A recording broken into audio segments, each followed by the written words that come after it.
A channel is a path that you can send data over.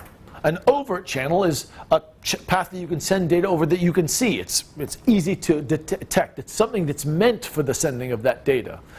A covert channel is a way of sending some information in a way that was unintended and perhaps even undetectable.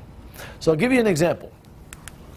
A covert storage channel is the idea that a attacker is able to write somewhere on a system that the system will allow, but that they are not able to sort of read from. And this is really related to a model that we're going to talk about later, called the Bell-LaPadula model. In certain systems, you can read in one direction, but you can't read in another direction. For example, in a Bell-LaPadula style of system, you can't read to a higher level because that's where, say, something at a higher classification exists. In such a system, you can't read up to that level because maybe there's top secret data up there, but you might be able to write up there for some reason. So if you're able to write up there, you can get some interesting things. Now, the opposite of that rule, we're going to cover this later, so bear with me. The opposite of that rule is you can write down to a lower level. Sorry, you can't write down to a lower level because that might leak some information at your level down to a lower level. If you're at the secret level, we don't want you to be able to write down to the public level, because if you were able to write into some public area, you might release information down. Well, if an attacker is able to exploit a system at, like, say, the secret level, you don't want him to be able to smuggle data off that box by writing down. But he might be able to read things at a lower level. Does that make sense? If you can read something at a lower level, let's say you can read a file at a lower level, does anything change on that file when you read it? Yeah. Well, think about it. Yeah.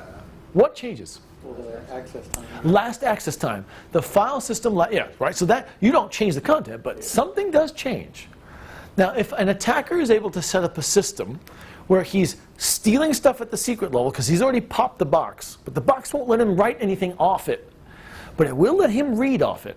So he sets up a system, and he sets up a little watchdog process that's looking at the last access time on this file, and he's reading it, reading it, and he's tapping this like Morse code, tap, tap, tap, tap, tap, and over the series of microseconds, if he sees a change in last access time, we consider that a 1.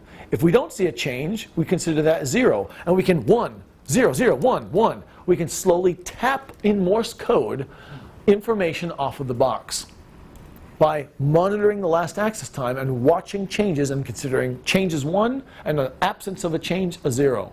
Now, if you stream that over microseconds, and we're monitoring at the microsecond level, that's 1,000,000 taps per second. That's a lot of, you might be able to move quite a bit of information. Sorry, it's 1,000, is it? Microsecond? Forgotten.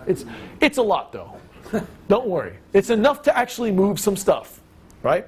So you can see how that would happen. That's called a covert storage channel. You're able to sort of monitor things at a level that you're not supposed to have access to, but you're able to move it off the box. It's a covert channel. That's a way of moving information that wasn't intended. Covert timing channel is a similar idea, but in this case, we've got different processes running. So now, instead of looking at last access time, I'm going to look at CPU utilization on the box. And I'm going to have one process that's going to calculate pi real quick and spike the CPU.